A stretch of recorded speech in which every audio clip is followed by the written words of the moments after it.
जहां सचमुच महिलाओं को उचित सम्मान और बराबरी का दर्जा देना है, वहां भाजपा कभी नहीं देती है। नारी वंदन और ये वो करके आरक्षण की घोषणा आपने कर दी, मगर सही में जो अभी चुनाव था, आप इसकी घोषणा कर देते। देश में मतलब सर ऊंचा की है, उसको घसीटा गया और उनके अपराधियों को आपने खुला छूट दे रखा है। भाकपा माले की तरफ से इस बार शशि यादव उच्च सदन में जाएगी। हमेशा एक तरीके से कहें कि महिलाओं को लेकर के भाकपा माले हमेशा सक्रिय भूमिका में, चाहे आशा की बात कर ले, ममता की बात कर ले, कहीं ना कहीं महिला दिवस से पहले एक बड़ा तोहफा। शशि जी, किस तरीके से आप देखते हैं? जी, ये बहुत बड़ी जिम्मेवारी है और मैं इस जिम्मेवारी पर पूरे उतरने की पूरी कोशिश करूँगी। पहली बार आप सदन जा रहे हैं, किस तरीके से मतलब लगातार ये मौका मिला है? जी, महिलाओं का हम लोग लगातार महिला के सवाल पर सड़क पर लड़ते रहे हैं, वो बालिका गृह कांड हो या मान लीजिए कि दिल्ली में जो हमारी एथलेटिक्स है, पहलवान है, उनके सवालों को लेकर को या किसी भी तरह का कोई भी सवाल हो, हम लोग लगातार पटना की सड़कों पे लड़ते रहे हैं। वो आशा कार्यकर्ता का सवाल हो, आंगनबाड़ी हो, मिड डे मील वर्कर हो, इन तमाम सवालों को हम लोग बिहार में और पूरे देश स्तर पर मजबूती से लड़ते रहे हैं। और 8 मार्च जो अंतर्राष्ट्रीय महिला दिवस है, इस दिवस के अवसर पर जो श्रमिक महिलाओं के खून के बलिदान की वजह से आज पूरी दुनिया में 8 मार्च मनाया जाता है, तो इन श्रमिक महिलाओं को सम्मानजनक जीवन जीने लायक कम से कम वेतन दिया जाए, उन्हें सम्मान दिया जाए, इसके साथ उनके जो और प्रश्न हैं उनको हल किया जाए।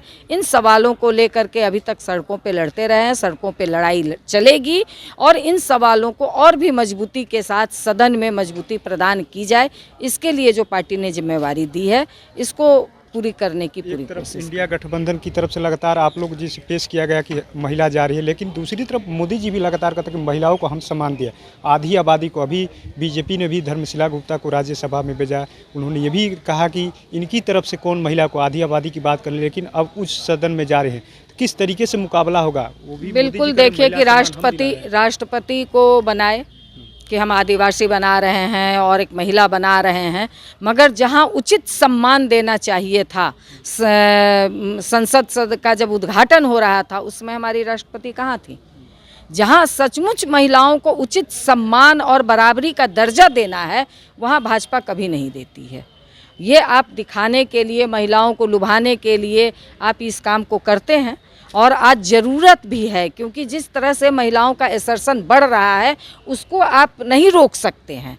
तो मगर सचमुच में जहाँ मतलब सही मायने में वो अधिकार देना है, आपने नारी वंदन ये वो करके कर दिया, मगर वही बात कह रहे हैं कि नारी वंदन और ये वो करके आरक्षण की घोषणा आपने कर दी, मगर सही में जो अभी चुनाव था, आप इसकी घोषणा कर देते।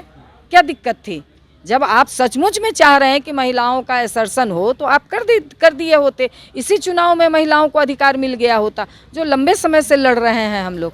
मगर कैसे बताइएगा, जनता में आप भी जाइएगा, इंडिया गठबंधन की तरफ से आप लोग भी प्रचार करिएगा, तो कैसे लोगों को बताइएगा? तो बिल्कुल, जो हम देख रहे हैं कि हमारी मतलब बेटी जो देश में मतलब सर ऊंचा की है, उसको घसीटा गया और उनके अपराधियों को आपने खुला छूट दे रखा है, वो हमारे सामने है। कब नामांकन करने आप? ये पार्टी तय करेगी और महागठबंधन तय करेगा। धन्यवाद आपको।